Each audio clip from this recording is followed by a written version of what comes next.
ब्रिंची नारायण को जेबीकेएस पार्टी किस नज़रिया से देखता है बोकारो विधानसभा में? झारखंड में जितना सीट पे अभी टाइगर जयराम मातो विधानसभा में उतारने वाले हैं लोगों को, एक सिंबल पे मतलब लड़ने वाले हैं, क्या कुछ अभी बदलाव आएगा? अगर हम लोग देखें तो लगभग 50 नहीं बोल सकते, 50 से भी कुछ प्लस होंगे जहां पर बोकारो में बाहरी लोगों का कब्जा है। और इसी को लेकर के उन्हें घमंड है कि हमारी जो पार्टी वो हर बार जीतेगी। एक ही संदेश देना चाहेंगे सभी को कि जो लोग अगर पार्टी के लिए काम कर रहे हैं, उनका अगर मतलब निस्वार्थ भाव से वो पार्टी को समर्पित हैं, तो उन्हें इस गुटबाजी से और किसको उम्मीदवारी मिलेगी किसको नहीं, इससे फ़र्क नहीं पड़ना चाहिए। हमारी पार्टी जिसको भी उतारती है, हमारे बोकारो से 7-8 लोगों ने फॉर्म अप्लाई किया है, किसी को भी उतारती है तो हाँ, इस पार्टी के लिए हमें दर्द है। हमने अब हर एक झमेलाओं को, जब लोग सोच रहे थे उस समय हम लोग रोड पे थे, उस समय की झमेलाओं के दर्द को सहते हुए इसको मजबूती दी है। हमने लोगों के ताने सुने हैं, जब महिलाएं मोबाइल तक में नहीं देख रही थी उस समय हम लोग बाइट दे रहे थे, लोगों की गालियां सुनी है। जब लोग घर से बाहर जाएं या ना जाएं वो सोच रहे थे, हम लोग 8-10 बजे रात में सभा ख़त्म करके घर आ रहे थे। तो हमें दर्द है, तो हम अपनी पार्टी के साथ जिसे भी मिलेगी मतलब उम्मीदवारी आएंगे, जो भी हम उसके लिए काम करेंगे, निस्वार्थ भाव से काम करेंगे। लेकिन जो लोकसभा में अफवाह उड़ाया गया था, हमारे सुप्रीमो क्या अफवाह उड़ाया गया था? टाइगर जयराम मातो के जो नाम को, उनके पार्टी को धूमिल करने का प्रयास किया गया था, जबकि हमारी पार्टी ने खुद मतलब उम्मीदवार दिया था लोकसभा में, धनबाद लोकसभा में। और उस समय आप पार्टी के वरिष्ठ नेता कहलाते हैं, वरिष्ठ पद में बैठे हैं, आप हमें अनुभव दिखा रहे हैं, और आप अगर उनके नाम को मतलब गलत तरीके से यूज कर रहे थे, तो ये चीज़ तो हम विधानसभा में याद रखेंगे ना, ऐसे ही कैसे आंख बंद कर लेंगे। रही बात हमारी बोकारो विधानसभा की, तो हाँ, हमारा बोकारो विधानसभा हर एक चारों कोने से इंडस्ट्रियल एरिया है, बाहरियों का दबदबा है, हाँ दीदी, अतिक्रमण है।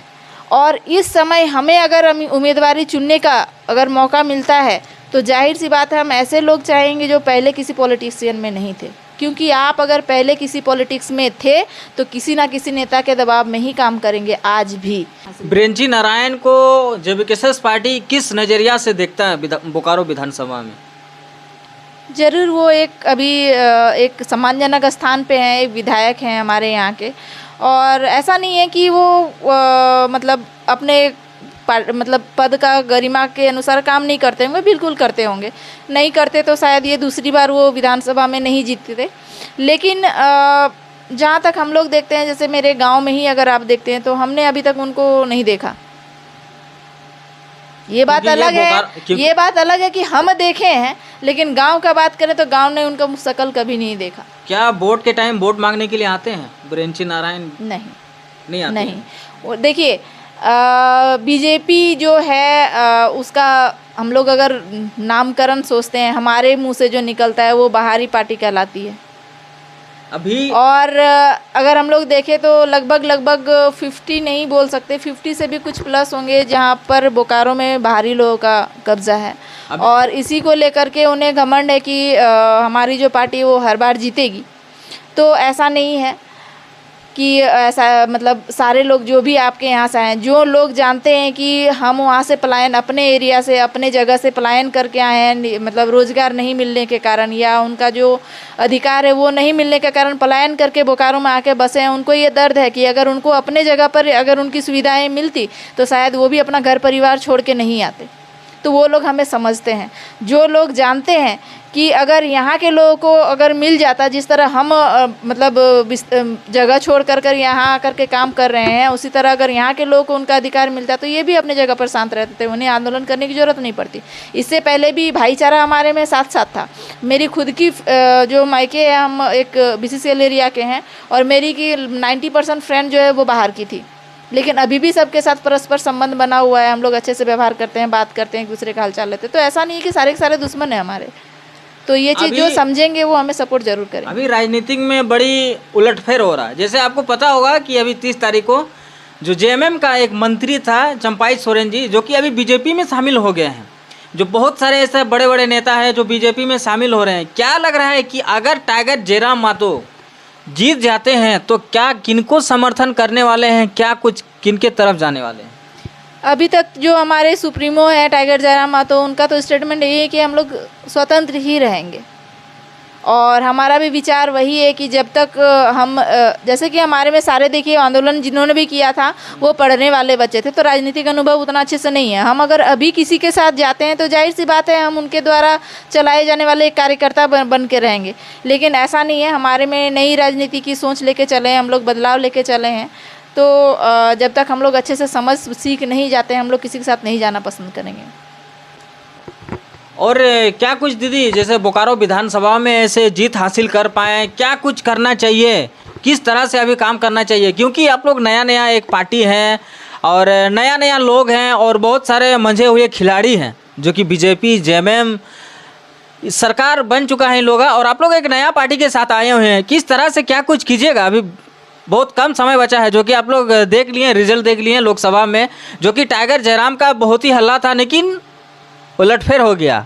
उस तरह से क्या लग रहा है कि इस बार उलटफेर नहीं हो? कुछ जमीनी स्तर पे काम उम कर रहे हैं कि नहीं कर रहे हैं? क्या कुछ ये काम तो कर रहे हैं और सही बात है, हम लोग में अभी नयापन है, पार्टी नहीं है, एक्सपीरियंस की कमी है, तो थोड़ा बहुत मतलब मनभेद, कहीं मतभेद हो रहा है। जैसे आप अभी देवेंद्र दा संजय भैया के बारे में बोले, तो मतभेद जरूर हो रही है, लेकिन मतभेद तक ये स्थिति नहीं जाएगी। और थोड़ा सा है कि जैसे कुछ एक्सपीरियंस हमें मिल गया लोकसभा में, और उसी के मद्देनज़र अभी हम लोग ज़मीन में काम कर रहे हैं। अभी विस्तारीकरण जोरों शोरों पे चल रहा है और एक दूसरे को जोड़ने का प्रयास किया जा रहा है। जिस तरह का काम मतलब जिसे पद दिया जा रहा है उसके काम का निर्वहन कर सके, इस तरह का मोटिवेशन दिया जा रहा है। और थोड़ा सा हमें है कि इस बार तो शायद फिर से वही होगा कि अनुभव की कमी है, तो हमें थोड़ा सा समय लगेगा और हमारे लिए समय की कमी है। लेकिन ऐसा नहीं है कि हम लोग डरने वाले हैं, लड़ेंगे और लड़ेंगे, उस रिजल्ट जो होगा देखा जाएगा। अभी जितने भी लोग अभी फॉर्म लिए हैं, जब कैसे से फॉर्म लिए हैं, विधायक का फॉर्म भरे हैं, आपस में अभी थोड़ा गुटबाजी होता है, ये हम देखे हैं, कहीं ग्रुप में देखे हैं, बहुत सारे ग्रुप में देखे हैं कि गुटबाजी होता है। क्या लग रहा है कि इस तरह गुटबाजी करने से अच्छा रहेगा कि एक कैंडिडेट को मतलब जो सही हकदार है, उनके हकदार है, विधायक बनने का हकदार है, जो काम करें उनको सही तरीके से उनको मतलब लाएं, सामने लाएं, ये अच्छा रहेगा कि इस तरह गुटबाजी अच्छा रहेगा? देखिए, अच्छा तो नहीं रहेगा गुटबाजी, लेकिन राजनीति है, सब चीज़ चलता है। और सबसे पहला तो शुक्रिया अदा करेंगे हम टाइगर जयराम भाई को कि उन्होंने एक मौका दिया सबको अपनी इच्छा व्यक्त करने का, कि वो अपने अंदर अपने आप को देखते हैं। इस बार नहीं तो हो सकता है इन फ्यूचर बन जाएं वो, इस बार अगर अनुभव की कमी है। और जहाँ रही बात गुटबाजी की या अलगाव करने की या अलग रहने की, तो हम एक ही संदेश देना चाहेंगे सभी को कि जो लोग अगर पार्टी के लिए काम कर रहे हैं, उनका अगर मतलब निस्वार्थ भाव से वो पार्टी को समर्पित हैं, तो उन्हें इस गुटबाजी से और किसको उम्मीदवारी मिलेगी किसको नहीं, इससे फ़र्क नहीं पड़ना चाहिए।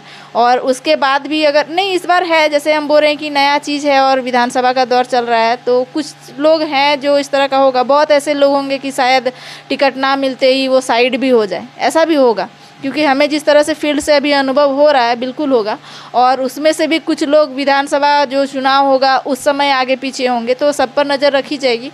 और उसके बाद जो मतलब छन के हमारे पार्टी में आएंगे वही हमारे विशेष कार्यकर्ता होंगे और वो पार्टी के लिए मतलब आगे चलने वाले बेहतर भविष्य होंगे।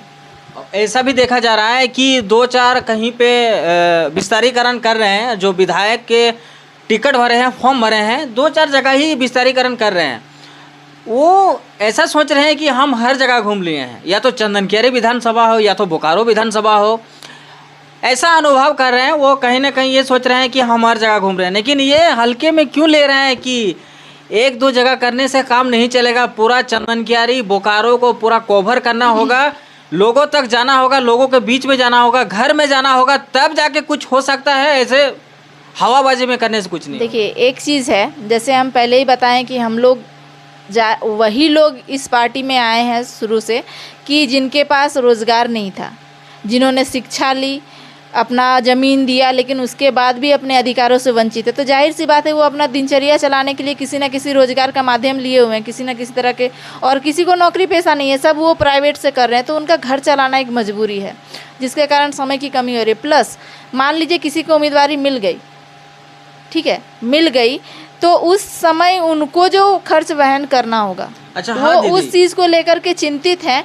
और ऐसा नहीं कि वो नहीं जा रहे हैं। उसके बाद भी अगर देखते हैं आप, हम अगर पर्सनली बात करते हैं मेरा, तो बहुत जगह विस्तारीकरण में हम भी गए और हमारे साथ बाकी 2-3 लोग भी हमारे साथ में आए हैं जिन्होंने फॉर्म तक लिया है। हमारे साथ इस तरह की गुटबाजी नहीं है। तो मेरा वही कहना है कि जो पार्टी को लेकर के समर्पित है उन्हें इन सब चीज़ों से मतलब नहीं है, और ना ही गुटबाजी से, और नहीं। और उसके बाद है कि देखिए बहुत सारा नया एरिया है और बहुत बड़ा विधानसभा छोटा जैसा चीज़ नहीं है, और जो विस्तारीकरण का जो भार दिया गया है वो पंचायत प्रखंड कमेटी को दिया गया है। तो उनके अनुसार जहाँ जिसको सूटेबल हो रहा है वो वहाँ पे पहुँचने की कोशिश कर रहे हैं। तो क्या लग रहा है कि इस बार बोकारो विधानसभा से अगर किन्हीं को जेबीकेएस पार्टी से, जेएलकेएम पार्टी से, जयराम का एक पार्टी है, उन पार्टी से अगर किन्हीं को टिकट दिया जाए तो क्या लग रहा है बीजेपी पार्टी से सामना कर पाएंगे? बिल्कुल करेंगे, लड़ेंगे तो लड़ेंगे, अच्छे से लड़ेंगे, और रिजल्ट जो है वो निर्णायक रिजल्ट ही होगा। क्या लग रहा है जीत हासिल कर पाएंगे कि एक? देखिए ये तो अगर कोई बच्चा अगर कबड्डी क्रिकेट भी खेलता है, जमीनी स्तर पे आप लोग किस तरह से काम किए हैं, आप एक अनुभव लगा सकते हैं ना कि हम लोग का नहीं बोर्ड जो कंपटीशन है, बिल्कुल कंपटीशन है, बहुत ज़्यादा कंपटीशन है। लेकिन हम लोग डरेंगे भी नहीं और ना ही पीछे हटेंगे, लड़ेंगे, सामना करेंगे, मुंह तोड़ जवाब देंगे। ये देख सकते हैं दीदी ने, जो कि बोकारो विधानसभा में जो कि बहुत सारे लोगों ने फॉर्म भरा है, और यहाँ से हमेशा जो बीजेपी पार्टी 2 बार से यहाँ से विजय हासिल कर रहे हैं, और कहीं ना कहीं इस बार मुकाबला तो ज़बरदस्त है। ये हल्के में ले, ये तो कहीं गलती मत कीजिएगा। जेबीकेएस पार्टी जो भी इस टिकट के दावेदारी हैं और जो भी यहाँ से टिकट मिलता है जिनको, ये तो हल्के में मत लीजिए कि हम लोग यहाँ से जीत हासिल कर पाएंगे, क्योंकि यहाँ लगभग बोकारो विधानसभा में लगभग बाहरियों का वोट कई ज़्यादा संख्या में है यहाँ पे, और कहीं ना कहीं ये बाहरियों के वोट से बिरेंची नारायण यहाँ से जीत हासिल करते हैं। और एक स्टेटमेंट था कि हमको लोकल का वोट नहीं चाहिए, हमको बिहारी का वोट ही चाहिए, हम उसी से जीतते हैं, ये सुने थे। विनाश काले विपरीत बुद्धि। तो चलिए दीदी, जोहार, नमस्कार रहेगा, बहुत बहुत धन्यवाद। जोहार, धन्यवाद।